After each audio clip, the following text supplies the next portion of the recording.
அப்படி போடு போடு போடு. ஆட்சி மாற்றத்தை நீங்க பாத்தீங்கன்னா கட்ட கட்ட கட்ட கட்ட கட்ட திமுக ஆடிட்டு இருக்கு போல இருக்கு சார். திரிஷாக்கு கிஃப்ட் குத்துறாரு போல இருக்கு. தமிழ்நாடு அவ்வளவுதான், கிஃப்ட் தான். சினிமாக்காரன் அப்படின்ற ஒரு மோகத்துல போயிட்டு இப்படி 103 தொகுதியில முன்னிலை வந்திருக்காரு விஜய். இனி வரும் நாட்கள் திராவிட கட்சிகளே ஒண்ணு இருக்காது. பயந்து ஆமா, ரொம்ப பயந்துட்டு இருக்கு. விஜய் எதுக்கு அவங்க ஜெயிக்க வச்சாங்க? அவரு சொன்ன மாதிரி 234 தொகுதியிலும் விஜய் தான் போல இருக்கு. ஆமா, எல்லாம் வேற லெவல்ல. ஆட்சி மாற்றத்தை நீங்க பாத்தீங்கன்னா கட்ட கட்ட கட்ட கட்ட கடன்னு எல்லாரும் ஆடிட்டு இருக்காங்க. திமுக ஆடிட்டு இருக்கு போல இருக்கு சார். கட கட கட கடன்னு. நீங்க வேற, இவனுங்க மக்களுக்கு என்ன செய்ய போறீங்க? அங்கங்க திரை கட்டி வச்சு அப்படி போடு போடு போடு அப்படின்னு அங்கங்க சட்டசபையில மாசம் மாசம் ஒரு 3 தடவை கூடுவாங்க இல்லையா? அங்கெல்லாம் ஒரு ஆட்டம் போடுவாங்க. அந்த ஆட்டத்தை ஆடியன்ஸு காட்டினாவே, ஆடியன்ஸ் இல்ல மக்களுக்கு காட்டினாவே, மக்கள் ஆஹா நம்ம எதிர்பார்த்த ஆட்சி. நம்ம ஆடியன்ஸ் எதை பார்த்து ஆட்சி ஓட்டு போட்டான், அதை பார்த்து தானே ஓட்டு போட்டான். அப்ப அதை தானே மக்களுக்கு கொடுக்கணும். 1000 ரூபாய் பணமா கொடுக்கணும். இல்ல இல்ல, அது எதுக்கு நம்மளுக்கு? அது எதுக்கு? அதனால ஆடினதுக்கு போட்டா போதும், நாங்க நல்லா ஆடுவாங்க. ஓகே, இப்போ ஒருவேளை டிவிக்கு வந்து ஆட்சியை பிடிச்சிருச்சுன்னா, அவர் சொன்ன 6 கேஸ் ஃப்ரீயா கொடுக்குறேன்னாரு, கேஸ் விற்கிற விலைக்கு 2500 ரூபா கொடுக்குறேன்னாரு, ஃப்ரீ பஸ்ஸுன்னாரு. இதெல்லாம் எப்படி அவர் வந்து மேனேஜ் பண்ணுவாரு? நிதி பற்றாக்குறை இருக்குது ஆல்ரெடி. அதான் சொத்து வச்சிருக்காருல. ஆமா, அதெல்லாம் வந்து ஆண்டியா போயிடுவார் போல இருக்கு. சொத்தை வச்சு வித்தா எல்லாம் அதெல்லாம் வேற லெவல் சொத்து வச்சிருக்காரு. நீங்க என்ன நினைக்கிறீங்க?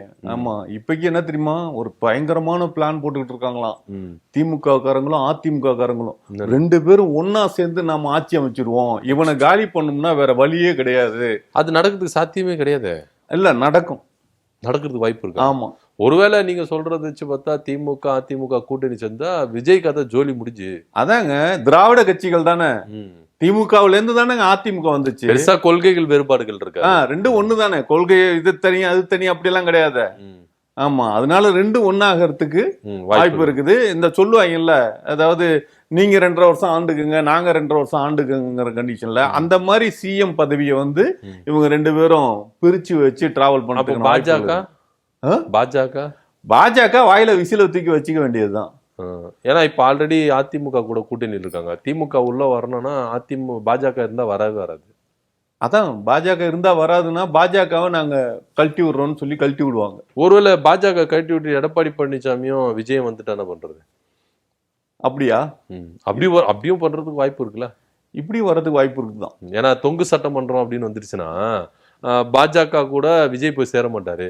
நீங்க பாஜக கைட்டு விட்டு வாங்க, நம்ம 2 பேரும் கூட்டணி வைக்கலாம் அப்படின்னு சொன்னா இவங்க வரதுக்கு வாய்ப்பு உண்டே. இல்லையே, நீங்க சொல்றது பிரகாரம் பார்த்தா கூட இப்ப சினிமாவிலையும் அரசியலையும் வந்து நிரந்தர எதிரிகளும் கிடையாது, நிரந்தர நண்பர்களும் கிடையாதுன்னா. அதே மாதிரி விஜய் வந்து நேரடியான எதிரி திமுக தான் அப்படின்னு சொல்லி இருந்தாரு. அது தேர்தலுக்கு முன்னால வரைக்கும். இப்ப தேர்தலுக்கு அப்புறம் வந்து நாம 2 பேரும் ஒன்னா சேர்ந்துக்கலாம், இப்படி வரதுக்கு வாய்ப்பு உண்டு அப்படின்னு இப்படி கூட இருக்கிறதுக்கு இருக்கு இல்லையா? எப்படி வேணாலும் மாறலாம். ஆனா எப்படி பார்த்தாலும் சொன்ன மாதிரி விஜய் நீங்க சொல்ற மாதிரி ஆஸ்திரேலியா கிளம்பிடணும் போல. இல்ல இல்ல, வேற வழி இல்ல. அவரு டிக்கெட்டை வந்து எனக்கு கொடுத்துடணும். ஏன்னா இங்க விஜய், மிஸ்டர் விஜய் சார். ஆமா, விஜய் சார், நீங்க உங்க டிக்கெட்டை எங்களுக்கு கொடுத்துருங்க சார், அது எனக்கு கொடுத்துருங்க சார். போறப்போக்கு பார்த்தா திரிஷாக்கு கிஃப்ட் குத்துறாரு போல இருக்கு. பர்த்டே இல்லை நீங்க அவங்களுக்கு. எதை கிஃப்ட்? தமிழ்நாடையா? தமிழ்நாடு அவ்வளவுதான், கிஃப்ட் தான். தமிழ்நாடு கிஃப்டை எப்பவோ கொடுத்தாச்சு. ஏன்னா இன்னைக்கு வேற அவங்களுக்கு பர்த்டே, கிஃப்ட் வேற கொடுத்துருவாரு. இப்ப பாத்தீங்கன்னா இந்த நம்ம பேசினுக்கும் போது 103 தொகுதியில முன்னிலை வந்திருக்காரு விஜய். ஆனா அந்த ஓட்டு போட்ட மக்கள்லாம் எந்த அளவுக்கு எவனுக்கு ஓட்டு போடுறோம் என்ன, ஒரு கம்யூனிட்டி பயலோட பேரு கூட தெரியாம அந்த விசிலுங்கிற ஒன்ன தூக்கி வச்சிருக்கானுங்கன்னா கண்டிப்பா பின்னால நமக்கு வாயில விசில வைக்கிறானுங்கிற ஒரு ஞாபகம் இருக்காங்கன்னு தெரியல. இப்போ விஜய்க்கு ஓட்டு போட்டாங்களா சார்? இப்ப விஜய் எப்படியோ வந்து பாசிச ஆட்சியை தான் நடத்துவாரு, பாஜக சப்போர்ட் பண்ணி தான் நடத்துவாரு. மக்களுடைய நிலைமை என்னவா இருக்கும்? என்ன, எல்லாரும் சாமி கும்பிட வேண்டியதான். எவனும் வேலைக்கு போவானா? இவன் எப்படி சாமி கும்பிட்டே ஓட்டு வாங்கினா? அது மாதிரி சாமி கும்பிட்டா போதுங்க. நீங்க காலையில எந்திரிச்சு நேரா கோயிலுக்கு போயிடணும். ஆமா, நீங்க முஸ்லீமா இருந்தா மசூதி போயிருங்க, கிறிஸ்டினா இருந்தா சர்ச்சுக்கு போயிருங்க, நார்மலா இந்துவா இருந்தா கோயிலுக்கு போயிருங்க. கோயில்ல போய் நீங்க கும்பிட்டுக்கிட்டே இருந்தா அங்க வந்து அன்னதானம் போடுவாங்க, சாப்பிட்டுட்டு வாழ்ந்துக்க வேண்டியதுதான். அப்போ இந்த அதிமுகவும் சரி திமுகவும் சரி மக்களுக்கு எவ்வளவு நல்லது செஞ்சாங்க, திட்டங்களை கொண்டு வந்தாங்க. அப்போ மக்கள் தீர்மானிக்கிறதுலாம் கிடையாது. ஜோசியத்தை மூட நம்பிக்கையை நம்புனா வாக்குகள் வந்துடும். அதாங்க நீங்க வந்து திருப்பி திருப்பி சொன்னா நாய் தான் நன்றியோட இருக்கும். நாய் தான் நன்றி உள்ள ஜீவன். மனுஷன் எங்கேயாவது நன்றி உள்ள ஜீவன் சொல்லியிருக்கானா? எங்கேயாவது எழுதி சொல்லியிருக்கானா? எங்கேயாவது இருக்கா? இல்ல. கலைஞர் சொன்ன மாதிரி நன்றி கெட்ட மக்கள் போல இருக்கு அப்படின்னு கூட எடுத்துக்கலாம். அதான் கலைஞர் என்னத்தை சொல்றது. ஆமா, அதுக்கு முன்னால திருவள்ளுவரே சொல்லிட்டாரு. ஆமா, என்னன்னு, ஒரு நல்ல அரசனை மக்கள் நிராகரிக்கிறாங்கன்னா அந்த மக்கள் வந்து நன்றி கெட்டவங்களா இருப்பாங்க அப்படின்னு. ஏன்னா இப்போ இந்த அளவுக்கு திமுக வந்து பல திட்டங்களை கொடுத்தாங்க, பல விதத்துல பாஜகவை எதிர்த்து போராடி நம்முடைய உரிமைகள் எல்லாம் காப்பாத்தினாங்க. நமக்காக அவங்க வந்து எவ்வளவு போராட்டங்கள் நடத்தினாங்க. அதெல்லாம் மக்கள் மறந்துட்டு சினிமாக்காரன் அப்படின்ற ஒரு மோகத்துல போயிட்டு இப்படி பண்ணிருக்காங்களே. என்ன மோகன் கொஞ்சமாவது வந்து திமுக காரங்க செய்த மிகப்பெரிய தப்பு என்னன்னா, இந்த 41 பேர் செத்தப்பவே ஒரு எஃப்ஐஆரை தூக்கி போட்டு உள்ளார வச்சிருந்தா இன்னைக்கு இந்த தேர்தல் அப்படிங்கிறது உங்களுக்கு ஸ்விங் ஆகி அப்படி போயிருக்குமா? ஆனா மக்களை நம்பினாங்கல்ல திமுக காரங்க. மக்களை நம்பல. இல்ல, மக்கள் மேல ரொம்ப அதீத நம்பிக்கை வச்சிருந்தாங்க. ஏன்னா மக்கள் நம்மளுக்கு ஆதரவா இருப்பாங்க, நல்ல அவ்வளோ திட்டங்கள் பண்ணிருக்கோம். அதான் நல்லது. மக்களை நம்புறதுங்கிறது அது நம்புகிறது. எதுக்கு நம்பணும்? எதுக்குங்க நம்பணும்? நாம நல்லா இருக்குன்னு சொல்லி பக்கத்து வீட்டுக்காரன் மேல நம்பிக்கை வைக்கிறதா? இல்ல, நம்ம தானே நம்ம மேல தானே நம்பிக்கை வைக்கணும். ஆமா.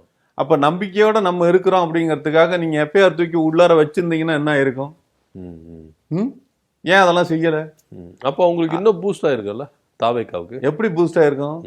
தேர்தலில் யார் நின்றுப்பா? யாரும் நின்று இருக்க முடியாது.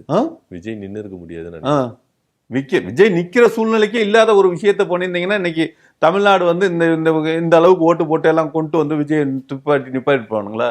ஒரு 41 பேர் செத்ததுக்கு ஒரு முக்கிய குற்றவாளின்னு நிரூபிக்கப்படாத ஒரு மனிதனை எல்லா கட்சிக்காரனும் சேர்ந்து டெல்லியிலேருந்து ஓடி வந்து பாதுகாப்பு நிமித்தம் கொடுத்தீங்க. எல்லாம் வந்தாங்கல்ல, ஹேமா மாலினி வரைக்கும் வந்து இது அண்ணாமலை வரைக்கும் கத்தி எடுத்து குத்துனாங்களா அப்படின்லாம் கேள்வி எல்லாம் கேட்டார்ல.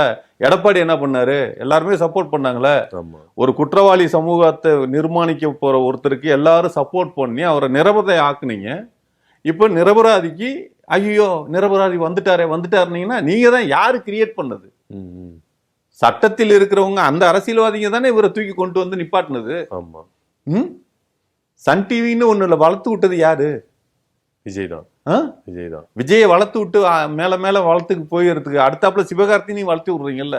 இப்ப நாளைக்கு சிவகார்த்தியும் கட்சி ஆரம்பிச்சு அடுத்தாப்புல டிராவல் பண்ணா உங்களுக்கு என்ன? ஏன் வளர்க்குறீங்க? அப்போ நம்ம இப்படி எடுத்து உங்களுக்கு பணம் சம்பாதிக்கிறதுனா நீங்க வளர்ப்பீங்க. அதானே கரெக்ட். அப்ப நம்ம இப்படி எடுத்துக்கலாமா? இனி வரும் நாட்கள் திராவிட கட்சிகளே ஒண்ணு இருக்காது. எல்லாரும் சாமி கும்பிட ஆரம்பிச்சு. சினிமா கட்சிகள் தான் நிறைய இருக்கும். சினிமா கட்சிகள்னு இல்லைங்க, எல்லாருமே சாமி கும்பிட ஆரம்பிச்சிருவோம். ஆமா, கடவுள் நமக்கு எல்லாம் செய்வாருங்கிற நம்பிக்கைக்குள்ளார வந்துட்டானுங்க. ஆமா, அதனால என்னன்னா உங்களுக்கு வந்து என்ன சொல்றது, எல்லார் மனநிலையும் என்னன்னா, அதாவது ஜாதி இல்லாத சமுதாயத்தை உருவாக்குவோம் அப்படிங்கிறது ஒரு எல்லாம் வெளிப்படையா தான் பேசிட்டு இருக்காங்க ஒழிஞ்சு. ஆனா இங்க மதவாதமா வேற மாதிரி உருவாகிட்டு இருக்கு. ஆமா, பெரும்பாலும் தமிழ்நாட்டில் வரப்போற காலங்கள்ல இந்திக்காரனுக்கும் தமிழனுக்கும் சண்டை நடக்கிறது மாதிரி ஒரு விஷயத்தை ஏற்படுத்திடுவாங்க. ஆமா. இப்போ நம்ம வந்து நீங்க சொல்றத வச்சு பார்த்தா விஜய் வந்து திருச்செந்தூர் கோயிலுக்கு வெடிகாலம் போனாரு, ஷீரடி கோயிலுக்கு போனாரு. இது மாதிரி கோயில் குளங்களா நம்ம போய் சுற்றி இருந்தா நம்முடைய ஜெயிச்சிருவோம் எல்லாத்துலயும். அதான் உண்மை. எல்லாருமே அப்படிதான். எல்லாருமே இனிமேல் கோயில் குளம் போங்க, நல்லா வேண்டிக்கங்க, நீங்க நினைக்கிறதெல்லாம் நடக்கும். ஓகே, அதான் உண்மை. இப்போ உங்களுடைய கருத்துப்படி, உங்களுடைய திங்கிங் படி விஜய் ஆட்சி பிடிச்சிட்டா தமிழ்நாட்டுல ஆட்சி எப்படி இருக்கும்? தமிழ்நாட்டுல ஆட்சி என்ன, அதான் ஊருக்கு ஊரு திரை கட்டி வச்சிருவாங்க. ஆமா, இவர் வந்து அங்க அந்த சட்டமன்றத்துல வந்து ஒரு டான்ஸ் போடுவார். நல்ல யாரையாவது பிரபுதேவா, லாரன்ஸ் இவங்கள மாதிரி பெரிய மாஸ்டர்ஸ் எல்லாம் இருக்காங்க இல்லையா, அவங்க கூப்பிட்டா வந்துதானே ஆகணும். ஆமா, ஹீரோ நடிகன் கூப்பிட்டா வர வேண்டியது இல்லை. ஆனா முதலமைச்சர் கூப்பிட்டா வந்துதானே ஆகணும். அவனும் வந்து ஸ்டெப் எல்லாம் கொஞ்சம் நல்லா போட்டு ஆட விடுவானுங்க. அதை வந்து லைவா இப்ப நம்ம எப்படி பார்த்துட்டு இருக்கோம், அது மாதிரிலாம் பார்த்தோன்னே.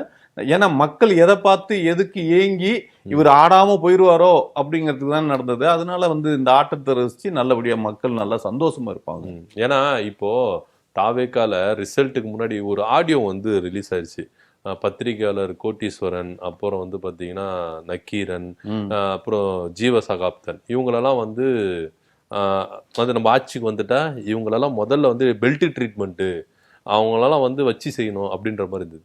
இப்போ விஜய் வந்துட்டாருன்னா விஜய் எல்லாம் எதிர்த்து யாரெல்லாம் குரல் கொடுத்தாங்களோ, பத்திரிகையாளராக இருக்கட்டும், அரசியல் விமர்சகராக இருக்கட்டும், இவங்களுக்கு எல்லாருக்குமே இந்த ட்ரீட்மெண்ட்லாம் இருக்கிறது உறுதியா? ஆமா ஆமா ஆமா ஆமா. இப்ப நான் வந்து பேசிக்கா வந்து என்ன உங்களுக்கும் இருக்குன்னு நினைக்கிறேன். ஆமா இருக்குங்கிறதுனால தான் நான் வந்து எப்படியாவது எனக்கு டிக்கெட்டை கொடுத்துருங்க, நான் வந்து ஆஸ்திரேலியா போயிடுறேன். ஆஸ்திரேலியா பயந்துட்டீங்களா? பயந்துட்டு ஆமா, ரொம்ப பயந்துட்டு நான் பயந்துட்டு இருக்கேன். பயந்துட்டு இருக்கேன். அப்படி இருக்குல்ல, தெரியுது. பயப்படுறது தெரியுது. பா, கண்ணீர் விட்டு கதறி எழுதி ஓட வேண்டியதா இருக்கு. எப்படியாவது டிக்கெட் கொடுத்துருங்க, டிக்கெட் கொடுத்துருங்க அப்படின்னு சொல்லுங்க. இல்ல நம்மளுக்கு வந்து ஏன்னா அவங்க சொல்றதெல்லாம் வச்சு பார்த்தா விஜய் ஆட்சி பிடிச்சிட்டாருன்னா இதெல்லாம் நடந்துருமோ? கண்டிப்பாங்க. ஒரு விஷயங்க, அதாவது ஒரு விஷயம் என்னன்னா, இந்த இப்ப இடையில கூட என்னை பத்தி ஏன்டா பேசுன அப்படிங்கிறதுக்கு வீடு பூந்து அடிச்ச ஒரு கதையெல்லாம் நம்ம பார்த்தோம். ஆமா, புரியுதுங்களா? ஏன் அவன் பேசுனா அதனால இவன் போய் அடிச்சான் அப்படிங்கிறது மாதிரி இருக்குது. அது மாதிரி நடக்கிறதுக்கான வாய்ப்புகள் தான் இருக்கும். புரியுதுங்களா? யாருன்னா விஜய்னா, விஜய் வந்து நம்மள இது பண்ணல, இந்த விஜய்க்கு ஓட்டு போட்டவங்களாம் வருவான். ஆமா, புரியுதுங்களா? ஏன்னா எப்படியாவது அவங்க வந்து விஜய்க்கு தன்னோட நன்றி கடனை செலுத்தணும் கண்டிப்பா அப்படிங்கிறதுக்காக. ஆமா, இப்ப கோயில் எல்லாம் வந்து இந்த ஆட்சியில வரப்போற ஆட்சி இவங்க தான் கடவுளை வேண்ட ஆரம்பிச்சிட்டாங்க இல்லையா? இப்போ ஆடு மாடு கோழியை தான் பலி கொடுத்து வெட்டினாங்க. புரியுதுங்களா? இப்ப நம்மளை வெட்ட ஆரம்பிச்சிருவாங்க. ஓகே. ஏன்னா அப்ப வந்து விஜய் வந்து சொன்னாரு, இந்த ஆட்சி அமைஞ்சுன்னா தமிழ்நாடு ஃபுல்லா சமாதானமா இருக்கும், எந்த ஒரு பாலியல் வழக்கு இருக்காது, குற்றங்கள். ஆமா, அதெல்லாம் கிடையாது. ஆனா இப்ப கோடீஸ்வரன் இது நக்கீரெல்லாம் பேசுவாங்க இல்லையா, சைலண்டா பின்னாடி கூட்டு போய் அடிப்பாங்க போல. பின்னால எல்லாம் இல்லைங்க, நேரடியா பழி கொடுத்துறதுதான். நேரா இப்ப முருகனுக்கு திருச்செந்தூர் இதுக்கெல்லாம் கூட்டிட்டு போய் ஒரு இது. அந்த திருச்செந்தூர் என்னாச்சு? திருச்செந்தூர் இல்ல, திருப்பணிகுன்றம். திருப்பரங்குன்றம் ஓட்டு இது ஏதோ பிரச்சனைல ஆகி நிப்பாட்டி வச்சிருக்காங்க. அந்த தொகுதி என்னாச்சு? அது இன்னும் எண்ணிக்கல சார். அது இதுக்கப்புறம் தான் நடத்துவாங்க நினைக்கிறேன். ஓஹோ, ஆமா, பாத்துங்க. ஆமா, அங்கதான் பலி கொடுக்க போறாங்க. ஓகே. அப்போ கன்ஃபார்மா தாவே காட்சி வந்துட்டா எல்லாம் பலிதான். மூட்டை முடிச்சு கட்டின்னு போல இருக்கு. எதுக்கு மூட்டை முடிச்சு கட்டணும்? ஒட்டுமொத்தமா தமிழ்நாடு காலி பண்ணிடலாம் போல இருக்கு சார். ஏன்னா இவர் ஆட்சியில அப்படியெல்லாம் கிடையாதுங்க. இவங்க எல்லாரும் நம்மள எல்லாரையுமே, நீங்க அப்போலோ படம் இது அப்போகலிப்ட படம் பாத்தீங்களா? ஒரு குரூப் அப்படியே இந்த கட்டையில எல்லாம் கட்டி, அது மாதிரி உங்களை என்ன நமக்கு பின்னால முன்னால, ஏன் ஐயா மு.க. ஸ்டாலின் ஐயா வரைக்கும் கட்டையில கட்டி நல்லா ப்ளூ பிரிண்ட் அடிச்சு கொண்டு போய் அந்த கோயிலுக்கு முன்னால அதுல ஏத்தி வச்சு தலையை நறுக்கி நறுக்கி போடுவாங்க. இவங்க எல்லாம் சந்தோஷமா என்ஜாய் பண்ணுவாங்க. கீழே அவ்வளவு பேர். அந்த படம் பாத்தீங்களா? பாத்துருக்கேன். தலையை வெட்டி அப்படி உருண்டு டொக்க டொக்க டொக்க டொக்கன்னு ஓடுறப்ப அப்படியே கத்துவாங்க தெரியுமா? அது மாதிரி இந்த மக்கள் வந்து கத்துவாங்க, என்ஜாய் பண்ணுவாங்க. ஆமா. இப்போ இவரு சிஎம் ஆயிட்டாருன்னா சிபிஐ வழக்கு நிலுவையிலே இருக்கு, கரூர் வழக்கு தொடர்ந்து நடக்குமா? அதெல்லாம் ஏன் நடக்குது? ஆமா. ஐய, செத்து போனவனே ஏதாவது கம்ப்ளைண்ட் கொடுத்தாங்களா? இல்ல. எங்கேயாவது எவனாவது இந்த சிபிஐ வழக்குக்கு விசாரிங்க அப்படின்னு கம்ப்ளைண்ட் கொடுத்தானா? அவங்களாம் வந்து முன்ன இருந்தாங்க, அவங்க வந்து பாப்பாங்க. இங்க அப்படி ஒரு யாருமே சாகலையே, 41 பேரா? அது எப்ப அப்படின்னு ஒண்ணு நடந்துச்சா? நடக்கவே இல்லையே. ஆமா, அது கனவுல நடந்துச்சு. ஆமா, அது வந்து மீடியாக்காரனுங்க கனவு கண்டுபிட்டு சும்மா ஏஐல பிதற்றுகிறார்கள் அப்படின்னு கூட வச்சுக்கலாம். ஏஐல கிரியேட் பண்ணி போட்டாங்க. ஏஐல அந்த கும்பல் இல்லாட்டினா அவ்வளவு பெரிய கும்பல்லாம் கூட்ட முடியுமாங்க? ஆமா. சரி, இப்போ எல்லாரும் சொல்லியிருந்தாங்கல்ல, விஜய் வந்து தோத்துட்டா சினிமா நடிக்க போயிடுவார். இப்போ அவர் ஜெயிச்சுட்டு சினிமா நடிக்க போவாரா? டெய்லி ஷூட்டிங் தான், டெய்லி ஷூட்டிங். ஆமா. ஓ, அது ஒரு நிகழ்வு ஷூட்டிங் தான். ஆமா, எல்லாமே டெய்லி ஷூட்டிங் தான். ஏன்னா டெய்லி ஷூட்டிங் எடுக்கிறத லைவ்ல கொடுத்துக்கிட்டே இருந்தா தானே. ஏங்க விஜய் எதுக்கு அவங்க ஜெயிக்க வச்சானுங்க அப்படின்னா, அவர் படத்துல நடிக்கணும் அப்படின்னா டெய்லி அவரை பார்க்கணுங்கிறது தானே. அப்ப டெய்லி பார்த்துக்கிட்டே இருப்பாங்க, என்ஜாய் பண்ணுவாங்க. ஓகே. இப்போ எனக்கு இன்னொரு சந்தேகமும் வருது சார். இப்போ பனையூர் டு தலைமைச் செயலகம் லாங் டிஸ்டன்ஸ். இப்போ தலைமைச் செயலகம் வந்து சென்ட் ஜார்ஜ் கோட்டையில இருக்குமா, பனையூர்ல இருக்குமா? இல்ல, பனையூர்ல இருக்கிற அந்த பக்கத்து வீட்டுக்காரங்களா இருக்காங்க இல்லையா? இப்ப விஜய் கூட பக்கத்து வீட்டுல போய் பேசிட்டுலாம் வந்தாருன்னு சொல்றாங்க இல்லையா? அந்த வீடெல்லாம் விலைக்கு வாங்கிடுவாங்க. அந்த பனையூர் அந்த சரௌண்டிங் எல்லாத்தையுமே விலைக்கு அப்ப ஏங்க சொத்து என்ன தமிழ்நாடே நம்ம வச்சிருக்கப்பா, அப்புறம் தமிழ்நாட்டுக்குள்ளார பனை ஊருங்கிறது சின்னதா வச்சுக்கணுமா? அதெல்லாம் பெருசாக்கி எல்லாம் ஆக்சுவலா ஒன்றும் சொல்ல தெரியுமா? ஆமா, இது தமிழ்நாட்டோட மொத்த இராணுவமே வந்து அங்கதான், அந்த கடற்கரை ஓரமாவே ராணுவ அமைப்பு போட்டு எல்லாம் இது பண்ணுவாங்க. ஓகே. ஆனா கடைசியில நீங்க சொன்ன மாதிரி இந்த திமிங்கல பால்லாம் வேலை கொடுத்துருச்சு போல இருக்கு. திமிங்கல பாலோட சத்து தான் இவ்வளவு எனர்ஜெட்டிக்கா இருந்ததுனால எல்லாருக்கும் வந்து உடனே தங்க முட்டை வாத்த வளர்க்க ஆரம்பிச்சிருவாங்க. மக்களுக்கு எல்லாருக்குமே வந்து நீங்க சொன்ன மாதிரி திட்டங்கள் எல்லாமே எல்லா வீட்டுக்குமே தங்க முட்டை, தண்ணி எல்லாம், கடல் தண்ணி எல்லாம் வந்து கடல் தண்ணி எல்லாம் வந்து எல்லாம் எல்லா வீட்டுக்குமே பைப் போட்டு அதுலயே சரக்கு இறக்கு. ஆமா, நம்ம என்னெல்லாம் சொன்னோமோ அது எல்லாமே, அந்த திட்டங்கள் எல்லாமே அத்தனையும் நடக்க போகுது. இம்ப்ளிமெண்ட் வந்துனே இருக்கும். இம்ப்ளிமெண்ட் பழா பைப்புல சரக்கு எல்லாம், சரக்கு இறக்கு எல்லாம் அதாவது என்ன சொல்றது, குடிமகன் எந்த காலத்துல கொண்டு கஷ்டங்கிறே போறாது. வீட்லயே உட்காந்து குடிச்சிட்டு, வீட்டுல இல்ல, நேரா காலையில எந்திரிச்சோனையும் பட்டையை போட்டு கொட்டையை போட்டு நாமத்தை போட்டு தொப்பியை போட்டு சிலுவையை போட்டு நேரா போய் ஒரு கோயில்ல போய் ஒரு கும்பிடு, அப்படி கும்பிட்டு வந்து வீட்டுல டேப்ப நேரா வந்து வீட்டுல வந்து டேப்பை திறந்தா என்ன வேண்டும்னா அது வந்துடும். மிக்சிங்கோட வருதுன்னு சொன்னீங்க. அதான் சொல்றேன், அவன் என்ன வேண்டப்போ ஒண்ணு வேண்டும் இல்லையா, ஆமா, அது வந்துடும். அவ்வளவுதான். இப்ப நீங்க சொன்ன மாதிரி நிறைய திட்டங்கள் சொன்னார்ல, தங்க வாத்து முட்டை திட்டம், திமிங்கல திட்டம், அதே போல வந்து பாத்தீங்கன்னா அந்த குடிமகன் மது திட்டம், இதெல்லாம் கொண்டு வந்துட்டா விஜய் கண்டினியூவா சிஎம் தான் இருப்பார் போல இருக்கு. அப்ப வேற என்னங்க, ஏன்னா ஆதவர்ஜனா சொன்னாரு இது 5 வருஷத்துக்கான எலெக்ஷன் இல்ல, 50 வருஷத்துக்கான 50 வருஷத்துக்கான எலெக்ஷன். அப்புறம் 50 வருஷம் நீங்க உயிரோடு இருப்பீங்களா, நான் உயிரோடு இருப்பேன்னா தெரியவே தெரியாது. விஜய் உயிரோடு நம்மளதான் கொண்டு போய் கழுத்தெல்லாம் வெட்டி கொன்றுவாங்கன்னு சொல்றான், அப்புறம் நம்ம உயிரோட இருப்போம். இல்ல சார், தப்பி தவறி இரக்கம் காட்டினார்னா விஜய் இரக்கம் காட்டினார். உங்களுக்கு வந்து அந்த அப்போகலிப்ட படத்துல ஹீரோ தப்பிச்சு ஓடுனது மாதிரி நீங்க ஓடிடலாம்னு நீங்க பிளான் பண்றீங்களா? விட மாட்டாங்க, எல்லா பக்கத்தும் பூந்தடிச்சு புடிச்சு கொன்றுவோம் சார். அவர் ஆட்சி வந்துருச்சு சார், கொஞ்சம் நம்ம உஷாரா இருந்துக்கணும்ல. உஷாரா இருந்துக்கணுமா? கொஞ்சம் மன்னிப்பு கேட்டுருவோம். மன்னிப்பா? மயிர்ல கேட்கணும் மன்னிப்பு.